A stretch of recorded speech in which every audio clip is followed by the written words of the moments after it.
aku depresi, aku kayak ngerasa aku udah hancur, tapi kenapa orang-orang lain malah menghancurkan hidup aku kayak gitu. Kenapa aku nggak didukung, kenapa aku nggak dirangkul kayak gitu. Sedangkan aku butuh dukungan mereka, aku butuh dirangkul, aku butuh ditemanin kayak gitu. Kayak gitu sih Kak. Jadi kayak kalau aku lagi sendiri, aku lu kayak ngerasa dulu tuh kalau aku sendiri kayak ngerasa ya udah mungkin memang mereka mau aku lihat aku mati.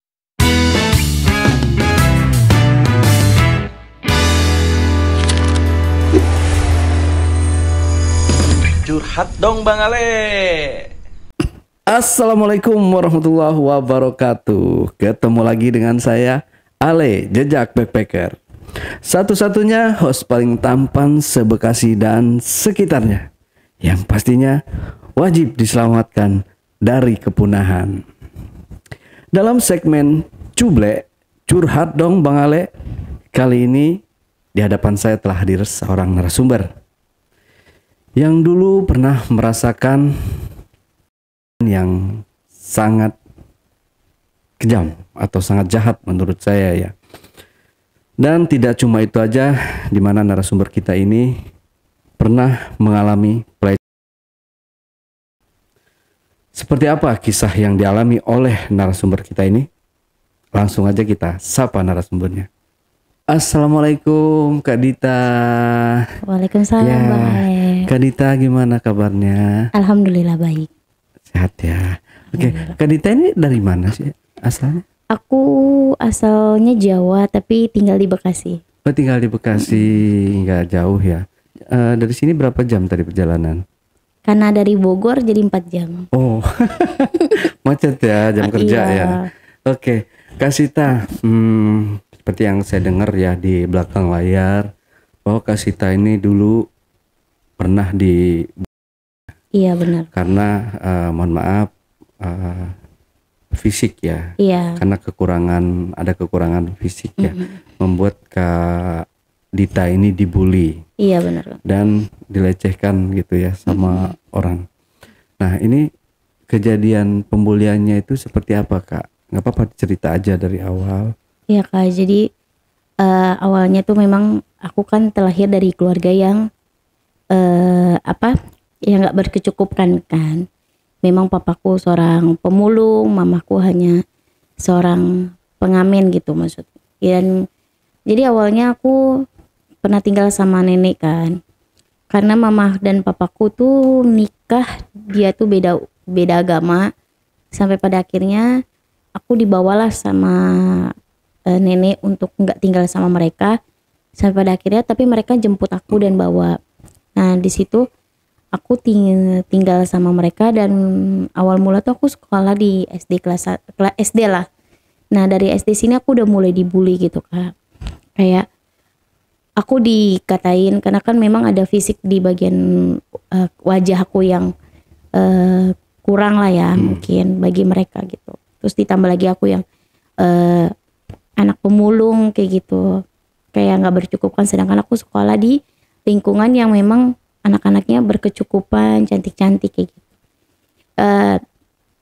Kelas 1 SD aku abis-abisan Kak. Jadi kayak setiap aku lewat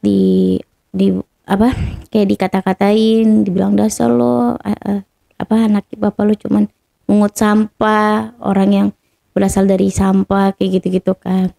Sampai pada akhirnya aku tuh kayak mungkin masih kecil gitu. Kayak belum merasakan, ya udah nggak apa-apa namanya anak kecil kan. Aku bilang ke mama, buku aku dirobekin, tas aku digunting. Itu berlanjut dari SD sampai ke kelas 6 SD gitu. Tapi sebelumnya kelas 1 SD ini aku udah kena pelecehan. Jadi karena aku sama papa sama mama mungkin hidup di jalan ya, kayak tidur di emperan stasiun gitu. Adalah aku buang air kecil gitu, terus tiba-tiba di toilet kamar mandi stasiun ada seorang kakek-kakek yang nanya, coba dilihat udah bersih nggak. Terus aku akhirnya di situ dilakukan pelecehan, jilatin gitu, kayak aku awalnya nggak cerita lah ke orang tua aku karena aku emang masih kecil kan, nggak tahu apa-apa. Nah terus akhirnya aku tahu tuh ketika aku udah remaja mungkin. Nah dari remaja ini aku Oh sebelumnya kelas 4 SD aku ngelakuin aku di Kelas 4 SD. iya di kasur gitu sama orang terdekat. Dan aku sampai sekarang masih ngeliat orangnya. Sorry, ini masih Iya, aku ngelihat keluarga. orangnya. Masih. Aku ngelihat terus orangnya ketemu dan aku kayak kecewa gitu kenapa dia ngelakuin dan merusak hidup aku gitu. Dan aku nggak yang namanya nggak cerita ke papaku atau ibu aku gitu kalau aku dapat perlakuan kayak gini kan. Kenapa? Karena aku nggak tahu apa-apa waktu itu kan. Terus aku sempet ngeluh sih ke mamaku. Kalau pipis aku sakit, terus mamaku tanya emang kamu kenapa apa? Ada yang nginin kamu atau diapain? Aku bilang enggak, tadi aku jatuh kayak gitu kak. Sampai akhirnya dan aku tahu kalau itu remaja itu adalah perbuatan yang buat aku hancur kayak gitu. Kayak gitu. Terus akhirnya hidup aku hancur. Terus aku melanjut masuk SMP. Di SMP ini aku dibully setiap aku lewat. Aku dikata-katain dasar manusia paling buruk sedunia kayak gitu kak. Bahkan kayak nggak ada temen gitu. Aku nggak punya teman sama sekali di sekolah gitu. Bahkan saat aku ngelakuin kerja kelompok atau gimana, aku sendirian gitu. Ya aku dimanfaatin. Aku pernah disiram saus gorengan. Aku pernah diguyur pakai kuah mie gelas. Kepala aku pernah dipakai botol aqua kayak gitu. Aku pernah diselengkat, aku pernah dijorokin gitu sama teman-teman aku. Waktu itu kan tentang bully belum ada ya, makanya aku suka sedih ketika ada anak yang kayak gitu loh kak. Aku ngelakuin hal itu semua kayak aku emang bener-bener ngerasain bully habis-habisan gitu. Kenapa aku harus sama mereka gitu? Aku udah hancurkan aku. Di situ aku baru tahu kalau aku kehilangan apa yang harusnya aku jaga kayak gitu. Bahkan sampai kedua orang tua aku meninggal pun mereka nggak tahu kalau anaknya tuh udah hancur dari kelas 4 SD kayak gitu. Bahkan kayak aku ketemu orang ini lagi pun aku kayak ngerasa kok ya gue harus ketemu orang ini lagi gitu. Dan rasa yang aku adegan-adegan dimana aku dilakuin kayak aku harus diikat tangan aku ngelihat semuanya, aku kayak teringat gitu kak. Jadi kayak kenapa anak kelas 4 SD harus dapat perlakuan kayak gitu. Kayak gitu kan. Oke. Ini udah dewasa orangnya. Udah dia udah, aku kelas 4 SD, dia anak SMA kelas 3. Kata dia. Terus dan besoknya aku diajak lagi ke tempat itu sama keluarga, sama kedua orang tua aku nggak mau. Terus mereka kayak nanya kenapa aku nggak mau ikut. Aku kayak ketakutan gitu, aku nggak mau ikut. Tapi pada akhirnya orang ini yang nyamperin aku sama papa aku gitu, sama papa sama mama. Dan aku harus ngeliat aku nggak pernah mau. Aku bilang aku nggak akan pernah mau ketemu dia lagi gitu. Tapi nyatanya aku harus ketemu dia kak, kayak gitu. Ini sepupu? Iya, masih ada ikatan sepupu. Oke.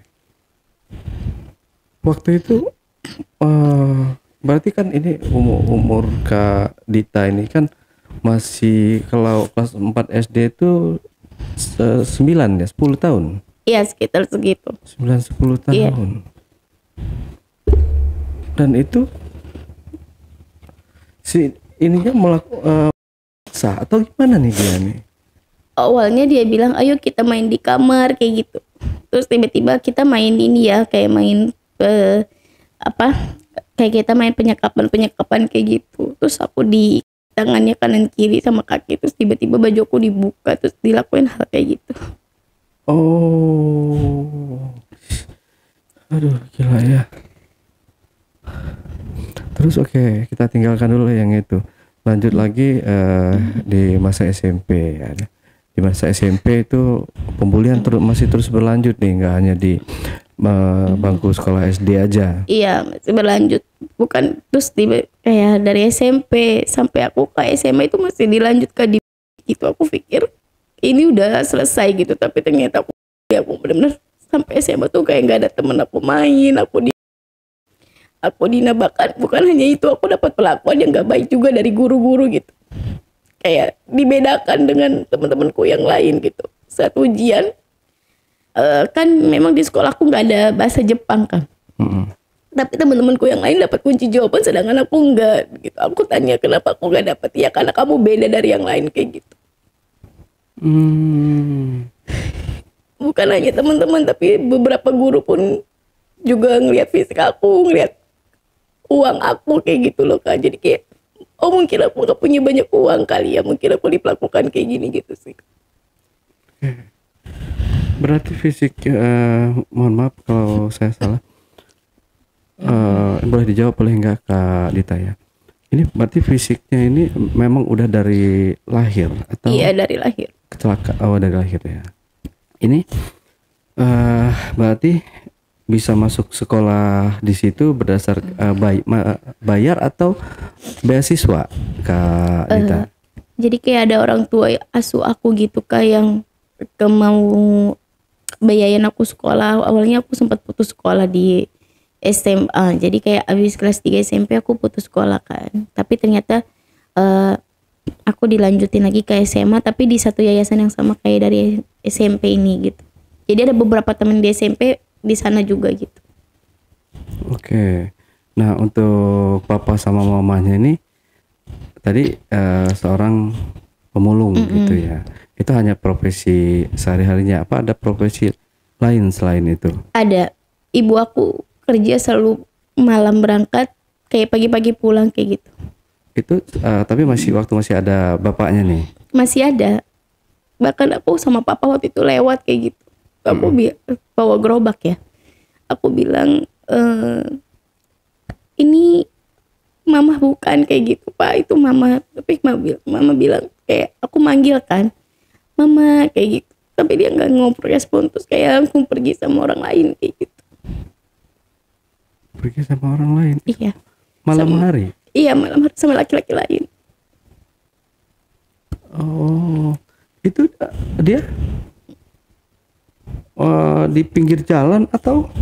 Iya, aku lihat di pinggir jalan. Terus aku sakit waktu itu, aku minta ditemenin mama, tapi mama malah tetap pergi. Kayak gitu. Oke, berarti ini mamanya ini kerjanya mulung juga atau gimana nih? Awalnya pengamen Kak. Oh, oke, pengamen. Sorry. Sambilan. Iya mungkin. Gak ngerti karena waktu itu aku masih kecil ya, jadi kayak gak tahu itu apa gitu. Oke. Ya, complicated banget ya yang dihadapi sama Kak Dita ya. Terus tapi Bapak tahu kalau tahu, Papa, mama ya Papa tahu banget. Tapi ketika aku tanya Papa kenapa mama harus jalan sama orang lain, kata Papa ya nggak apa-apa gitu. Dia nggak ninggalin mama dalam keadaan apapun. Bahkan ketika mama meninggal 8 tahun yang lalu, aku tanya, aku kasih tahu Papa kalau mau menikah lagi aja. Tapi dia jawab, Papa udah berjanji di hadapan Tuhan untuk menjaga mama kamu, kayak gitu sih Kak. Kayak jadi setia gitu. Oke. Mama meninggal karena sakit? Iya, sakit. Okay. Sakit kanker Kak gitu. Oh. Papa sendiri? Papa sendiri udah baru aja meninggal. Ini baru meninggal? Iya. Baru nikah. Berarti dari SD, SMP dan di masa SMA-nya ini masih lanjut atau masih lanjut sekolah SMA nih? Masih sampai? Dari situ aku belajar kan, karena aku bilang ya udah aku dibully nggak apa-apa gitu, tapi aku pengen kuliah. Sampai pada akhirnya aku dapat beasiswa untuk kuliah di salah satu perguruan gitu. Nah, tapi dia wajib untuk tinggal di asrama kan. Karena aku bingung nih, kok wajib tinggal di asrama. Ya udah kira aku ikutin kan. Ya udah nggak apa-apa, yang penting aku bisa kuliah, aku bisa buktiin ke semua orang yang dulu pernah ngebully aku kalau aku bisa bangkit gitu. Maksudnya bisa jadi apa yang nggak mereka bilang gitu. Ternyata setelah aku kuliah, jadi asramanya tuh cuman beda berapa tingkat sama asrama cowok gitu loh Kak. Oh, oke. Jadi misalkan di lantai 4 ini untuk asrama wanita, di lantai 5 dan 6 itu untuk asrama laki-laki kayak gitu. Sampai pada akhirnya jadi kayak laki-laki bisa turun, bisa nyamperin ke asrama wanita kayak untuk pacaran mungkin kayak gitu kan. Dan sampai pada akhirnya aku kenal lagi Kak, kenal Di bangku SMA ini? Enggak di bangku dari kuliah kuliah ini. Sama kakak senior. Badan aku udah dibekap di belakang, celana aku udah mau dibuka tapi aku sikut dan akhirnya aku mengundurkan diri. Oh, gila ya. Iya kayak gitu. Berarti dari kecil sudah merasakan hal yang mestinya nggak dirasakan ya Kak? Iya benar. Jadi kayak terus sampai akhirnya aku kayak berhalusinasi gitu loh Kak. Aku punya teman sendiri gitu. Tapi kayak aku nggak tahu sih. Aku halusinasi apa memang aku benar-benar punya teman yang nggak dilihat banyak orang gitu. Jadi kayak cuman aku sendiri yang lihat. Ya aku sering ngobrol sendiri kayak gitu. Tapi aku ngeliat itu nyata ada bahwa dia adalah seorang yang nyata. Dia dengerin curhatan aku. Dia denger semua cerita aku. Dia kayak setiap aku sedih dia hadir kayak gitu. Aku bilang aku sedih hari ini, aku dilakuin kayak gini lagi, aku harus kena pelecehan, aku harus kena bully lagi kayak gitu. Aku sedih, aku nggak punya temen gitu. Terus cuman kamu temen aku, jangan tinggalin aku ya kayak gitu. Sampai akhirnya aku terus gitu. Tapi aku tahu kalau itu bukan yang baik gitu. Kayak aku mungkin kayak gini kan aku halusinasi karena saking aku nggak punya temen kan. Sampai pada akhirnya aku kayak ya udah gitu, aku harus bangkit, aku nggak kayak gini, aku nggak boleh kayak gini gitu. Sampai akhirnya ketika bayangan itu ada, aku bilang aku nggak mau lagi kayak gini, aku harus bangkit kayak gitu. Sampai akhirnya aku berusaha bangkit tapi dijatuhkan lagi sama orang-orang yang nggak bertanggung jawab kayak gitu. Aku direndahin, aku kayak ya udah sih dikatain manusia paling buruk di dunia yang pernah mereka temuin, kayak manusia yang nggak harus hidup gitu, lu tuh harusnya mati kayak gitu. Aku pernah coba,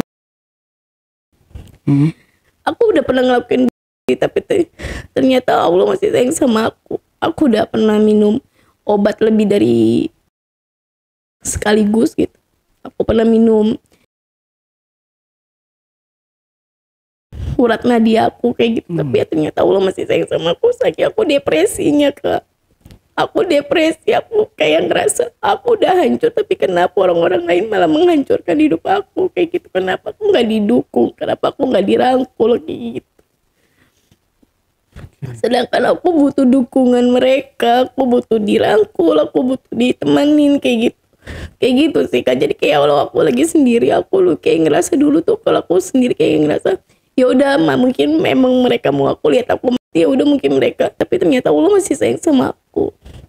Allah masih kayak nggak mau untuk aku. Mungkin Allah mempunyai rencana yang indah kayak gitu untuk membuktikan bahwa aku suatu saat juga bisa sukses, nggak kayak mereka bilang gitu loh.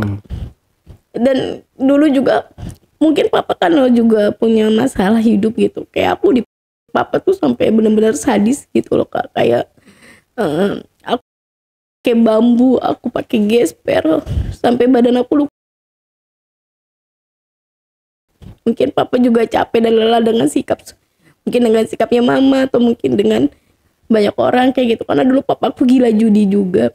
Kayak kalau kalah pasti aku yang kena sasarannya kayak gitu. Aku didorong, aku dihina kayak gini, dibilang lu tuh gara-gara lu gua kalah kayak gitu-gitu sih Kak. Jadi aku bener-bener gak dapet semua yang aku pikirin bahwa hidup aku tuh indah kayak gitu.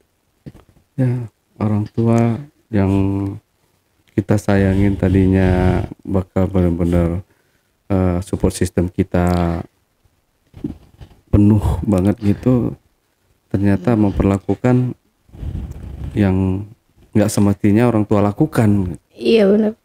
Oke lah, mungkin kalau zaman dulu masih bisa kita boleh dibilang wajar ya Kak. Begitupun halnya dengan saya ya dulu.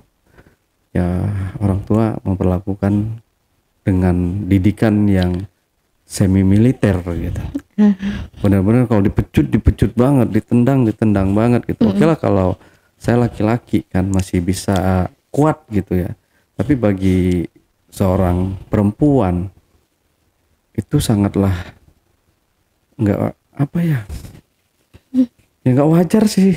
Iya Kak, makanya Iya. kayak aku cerita ke temen aku, dibilang ya iyalah orang tua lo aja nggak nerima lo lagi dibully lagi kayak gitu sih Kak. Kayak makanya aku capek, aku jadi nggak pernah cerita ke orang, baru ini kan aku cerita ke publik kayak gitu. Selebihnya aku nggak pernah cerita karena mungkin aku juga butuh cerita gitu. Karena aku nggak bisa kan menangani ini untuk seorang diri kayak gitu.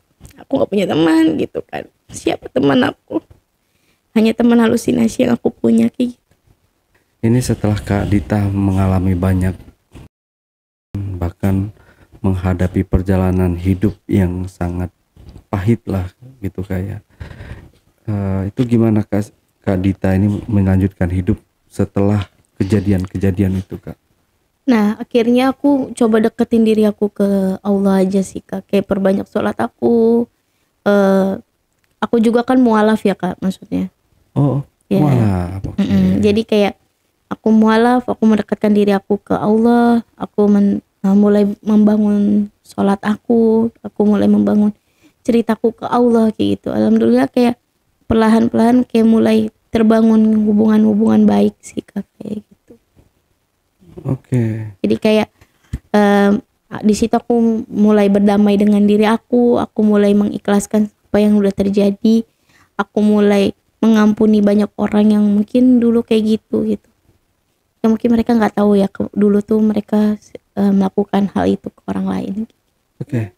Nah ini kita lanjut Kak ya. Ini pernah nggak Kak Dita merasa punya tempat yang nyaman menurut Kak Dita, yang dimana lingkungan itu bisa menerima Kak Dita gitu? Ada Itu di kuburan. hanya di kuburan. Iya, jadi kalau aku ada masalah, aku ada kayak nggak tahu harus kemana, aku bingung, aku pasti lari ke kuburan, dan itu malam-malam kayak gitu. Aku cerita, aku jadi kayak duduk di mana aja gitu yang buat aku, oh aku duduk di sini nyaman nih, aku cerita gitu, aku tentang masalah hidup aku kayak gitu, dan aku merasa bahwa di situ teman-teman aku. Dan aku ngerasa di situ aku diterima, aku didengar gitu. Sampai pagi lah Kak, aku sampai kadang ketiduran di situ kayak gitu. Saking aku nyaman aja cerita sama mereka kayak gitu. Berarti lingkungan tempat tinggal pun nggak bisa menerima seutuhnya Kak Dita? Enggak. Jadi aku nggak tahu sih, tapi karena mungkin rasa trauma yang aku punya, aku takut dihina lagi ya, jadi aku lari ke kuburan gitu. Dan malam-malam kayak gitu buat aku cerita, aku ngapain aja tadi pagi, aku ngelakuin hal apa, sampai aku dapat perlakuan apa, aku cerita, dan aku ngerasa mereka bisa terima aku, mereka bisa dengerin semua cerita-cerita aku. Oke. Berarti Kak Dita cuma satu-satunya anak dari bapak sama ibunya? Ada 2, ada adikku. Oh, Adikku aja nggak terima aku. adiknya berarti sekarang kan orang tua berarti udah yatim piatu kan ya?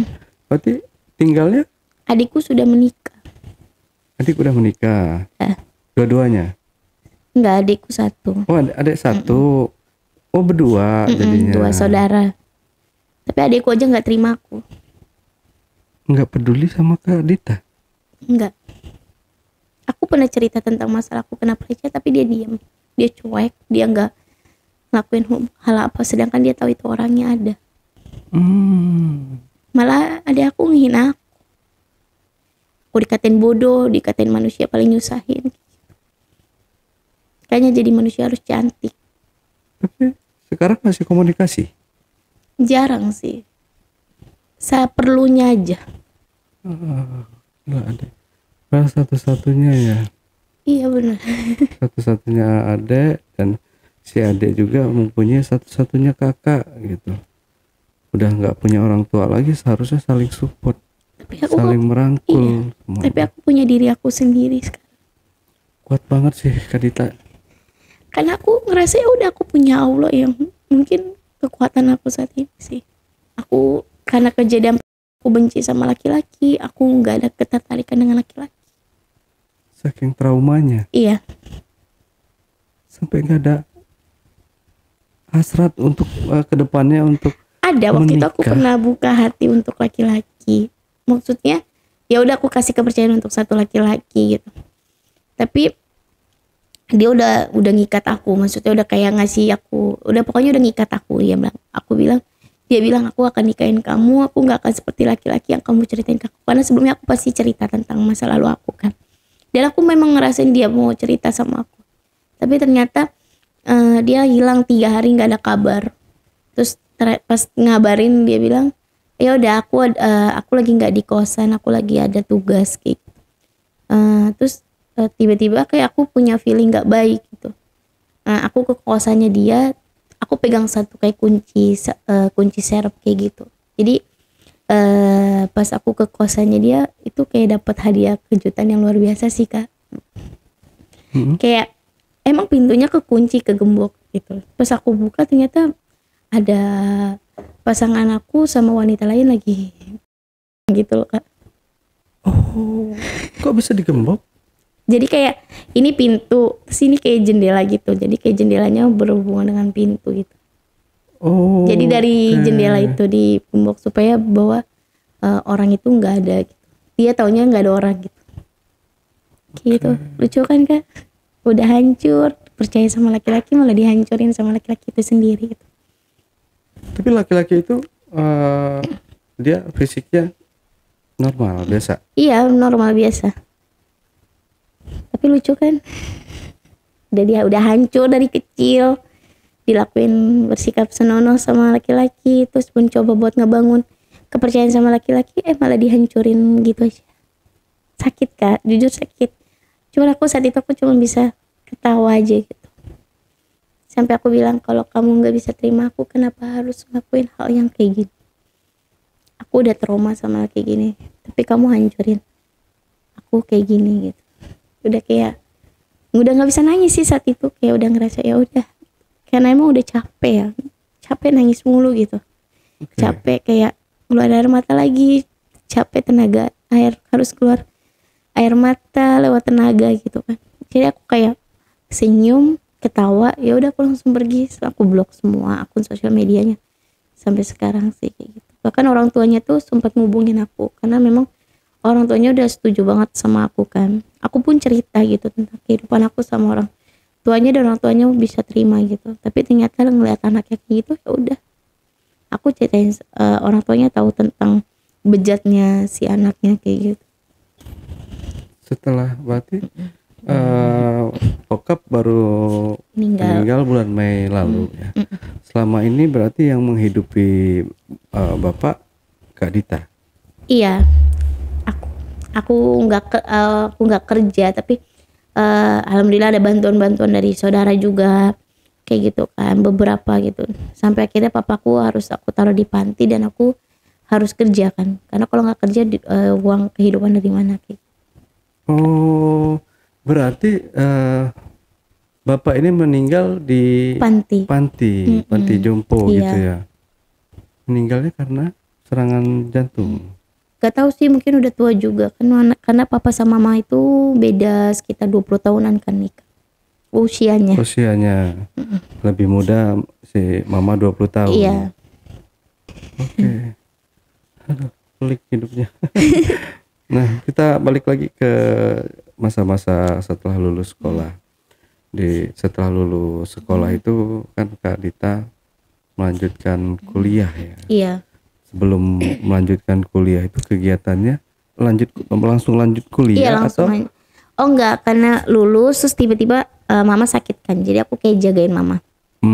Lama sampai sekitar 1 bulan 2 bulan aku ngerawat mama sampai mama meninggal kan. Terus akhirnya aku lanjut kuliah, ternyata ya itu dapat pelakuan yang dari kakak senior itu. Oke. Tapi waktu umur berapa? 8 atau 9 tahun atau 10 tahun itu yang dapat dari saudaranya itu, waktu itu paham nggak bahwa itu tuh adalah gitu? Enggak. Belum benar-benar belum ngerti ya Iya. di umur segitu. Dan aku ngerti ketika aku remaja SMP waktu itu aku tahu. Hancur sehancur-hancurnya. Oh jadi aku udah enggak kehormatan aku udah hilang gitu sejak dini kayak gitu. Nangis cuman mau kayak gimana udah lelah sebenarnya banyak-banyak nangis gitu.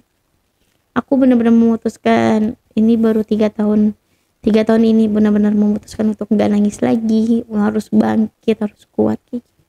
Kuliah nggak lulus Kak ya, mengundurkan diri ya. Iya, mengundurkan diri. Sayang banget kan Kak, udah dapat beasiswa. Aku udah 1 semester sih waktu itu, baru 1 semester aja. Lalu setelah itu Kak Dita ini kerja.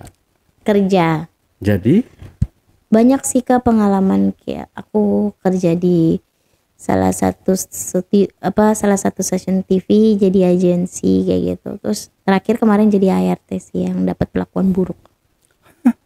masih perlakuan buruk lagi. Iya, kayak ini sih nggak bisa, kayak apa ya, dapat perlakuan buruknya tuh kayak aku cuma dikasih makan Indomie sama telur aja selama 3 minggu di sana ya. Maksudnya ada sih makanan-makanan yang enaknya gitu, kayak ayam, kayak udang gitu, tapi itu hanya misalkan beberapa ada aja gitu yang nggak setiap hari ada makanan halus kayak gitu. Terus dikasih minumnya Energian kayak gitu. Setiap hari. Setiap pagi katanya itu sarapan. Lucu ya, sarapan Energian sejak kapan gitu. Terus aku sakit lambung, istirahat nggak boleh. Lucu kan? Kayak hidup aku kayak Allah uji gitu banget gitu. Dari kecil terus pas udah dewasa masih diuji aja gitu. Tega banget sih ya. Di daerah Jakarta. Iya. Enggak, aku waktu itu di daerah luar lah. Nggak usah sebutin daerahnya, tapi daerah luar lah. Di Indonesia. Masih Indonesia tapi. Nah, aku jadian juga tuh Kak. Aku pernah mau ke Malaysia juga tuh Kak. Tahun 2021 kalau nggak salah. 2021-2022 gitu. Akhir sih, soalnya akhir ya.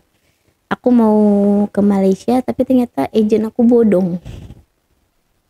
Oke. Aku kabur. Aku udah dibawa ke Pontianak. Aku kabur. Oh. Human trafficking. Ya kayak gitulah. Jadi kayak perjanjiannya aku kerja cleaner. Cleaner tuh kayak panggilan yang bersih-bersih rumah ke rumah-rumah kan. Tapi di situnya ART tuh selama 2 tahun aku nggak dapat gaji. Selama 2 tahun nggak dapat gaji. Oh, bukan human trafficking dong ya. Jadi kayak gaji aku ditahan sama majikan, pas aku pulang baru dikasih. Tapi nyatanya nggak gitu. Sebelumnya ada laporan-laporan bahwa banyak yang memang kejadian ketika kontraknya habis gajinya nggak tahu kemana. Itu aku kabur, terus aku ngehubungin polisi kalau aku dapat perlakuan kayak gitu, dan akhirnya langsung diusut tuntas dan ternyata memang tempat itu udah dalam pengawasan polisi. Oh. Untung ya. Itu Iya. bisa kabur gimana? Ya kayak kabur kan, maksudnya kan tidur, dan alhamdulillahnya tuh kayak pintunya nggak ada yang kunci ditahan atau dicabut gitu. Jadi aku kabur tiba-tiba dari pintu dapur belakang. Mungkin saat itu agensi bilang wah ini cupu kali, ternyata suhu gitu ya. Kayak ternyata suhu nih kan. Kok bisa gitu kabur terus tiba-tiba dia diparanin polisi, dijemput sama polisi gitu. Makanya suaminya ngeliat aku kayak garang gitu. Ya aku tantang dong, karena aku nggak mau yang aku direndahin lagi gitu. Aku dipelototin, ya aku pelototin balik. Karena aku saat itu aku percaya kalau bahwa aku punya benteng gitu. Kalaupun dia ngapa-ngapain aku, kasus dia bakalan lebih parah sih. Ya kakak tahu nggak, kayak aku sempet hampir terjun ke dunia pelangi loh. Oh ya. Iya. Karena aku udah trauma kan sama laki-laki kan. Aku punya temen banyak komunitas gitu. Terus komunitas. Iya. Tapi itu sebelum aku bangkit kayak gini sih. Aku sempat dideketin sama satu cewek gitu. Oke, Tapi aku buci lah ya gitu buci gitu. Tapi aku nggak yang nggak mau untuk melanjutkan karena aku tahu itu nggak baik kayak gitu. Aku ya udah, aku ngerasa oh jadi setelah dari kuburan terus aku punya teman halusinasi, aku punya teman di komunitas, tapi aku di situ dihargain, aku di situ disanjung, aku di situ ditemenin gitu. Mungkin ada beberapa juga yang masih ngebully juga gitu kan, tapi di komunitas ini aku ngerasa wah ya ini teman-teman aku gitu, kayak gitu sih. Cuman hanya berteman aja, untuk selebihnya tidak gitu. Oke, pernah berarti kalau gini Kak Dita pernah nggak di dalam kayak merenung atau ngelamun gitu, pernah berpikir nggak sih bahwa oh kok hidup saya kayak gini banget? Pernah nggak dalam diri Kak Dita itu mengadu ke Tuhan atau malah sebaliknya menyalahkan Tuhan dengan keadaan yang seperti ini? Enggak, justru aku lebih ngomong gini, ya aku ngelamun gitu, aku ngelamun aku sendiri, tapi lebih ke sholat aja sih. Kayak aku bilang ya udah aku ikhlas, aku mengampuni mereka, kayak udah mereka mungkin nggak tahu kayak gitu. Tapi ketika aku mendekatkan diri ke Allah nih, kayak aku kan 3 tahun lalu mendekatkan diri lah ke Allah gitu. Aku deketin diri aku ke Allah, aku mengikhlaskan semuanya, aku bersyukur. Oh aku jadi punya pengalaman cerita untuk orang lain yang mungkin orang lain dapat perlakuan yang sama, aku bakalan jadi orang yang nguatin dia gitu. Dan Allah tunjukin gitu banyak hal yang orang yang dulu aku pernah dikatain gini, abang gua nggak suka sama lu karena lu tuh cewek rendah. Abang gua nggak suka cewek yang rendahan. Aku tanya rendahan apa? Iya lu tuh jelek, nggak cantik, lu kan rendah gitu. Tapi nyatanya aku cuma bilang gini, aku pulang ke rumah, aku bilang gini, ya Allah udah nggak apa-apa, aku ikhlas. Oh aku serendah itu di mata orang lain, tapi aku tahu derajat aku tinggi di matamu ya Allah. Sebulan kemudian Allah tunjukin gitu kalau dia lebih rendah dari aku, karena dia hamil duluan, terus dia baru nikah. Terus akhirnya aku yang bilang aku bilang ke dia gini, sekarang siapa yang rendah, aku atau kamu? Aku gitu sih. Terus tiba-tiba dia langsung kayak diam tertunduk kayak gitu. Aku langsung benar-benar saat itu pas acara pernikahan, aku bisikin dia, sekarang bukan aku untuk ngatain dia ya, tapi kayak lebih ke menunjukkan bahwa gue nggak rendah gitu. Ini loh sebenarnya yang rendah gitu, kayak gitu sih.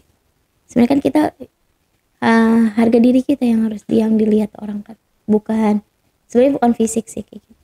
Makanya kayak aku suka, kok bisa ya sampai meninggal kok bisa sampai bunuh.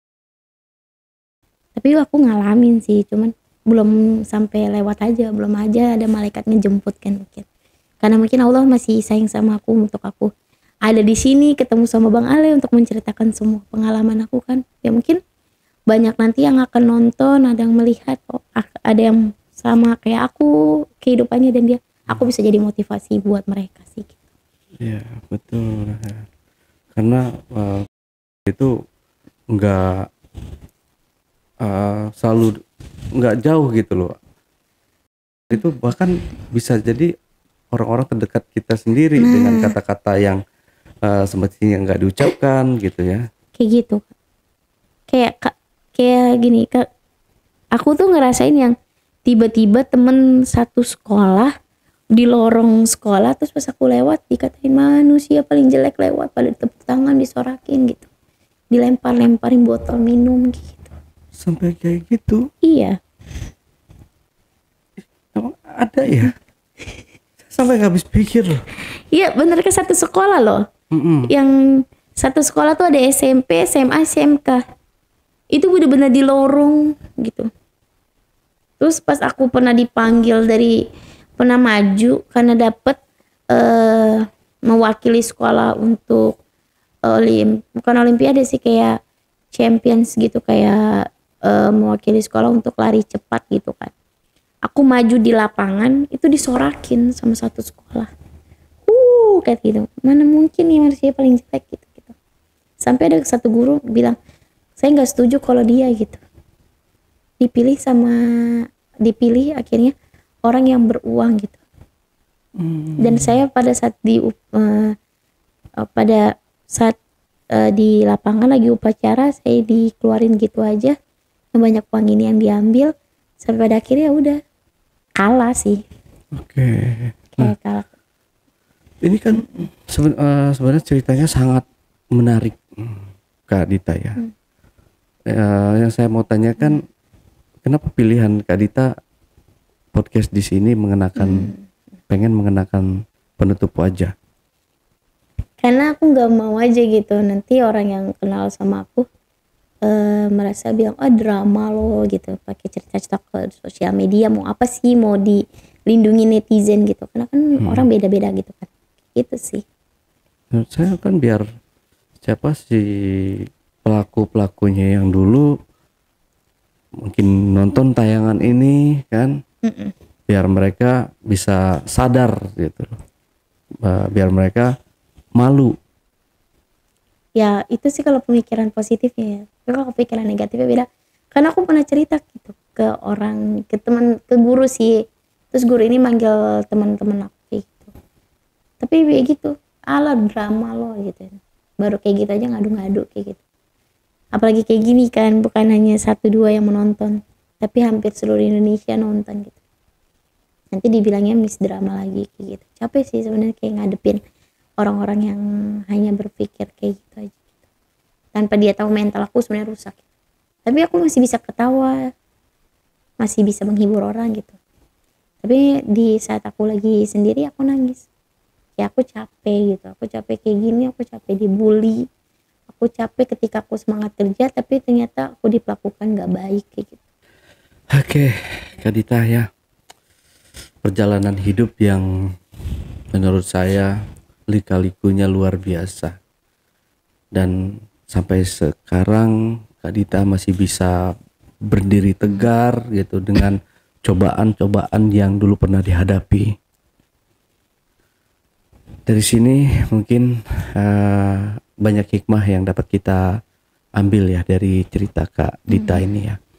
Nah untuk selanjutnya Kak Dita, sebelum kita akhiri podcastnya ini, mungkin ada yang mau disampaikan lagi nggak ke penonton kira-kira? Atau pesan-pesannya yang mau disampaikan, silahkan Kak Dita. Ya kayak buat kalian yang mungkin nasibnya sama kayak aku, semangat.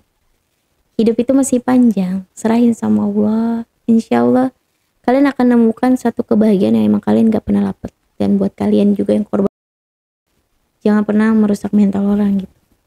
Karena itu perbuatan gak baik, karena satu perkataan yang menyakitkan itu bakal bisa ngerusak mental orang, dan kita nggak tahu mental orang ini seperti apa.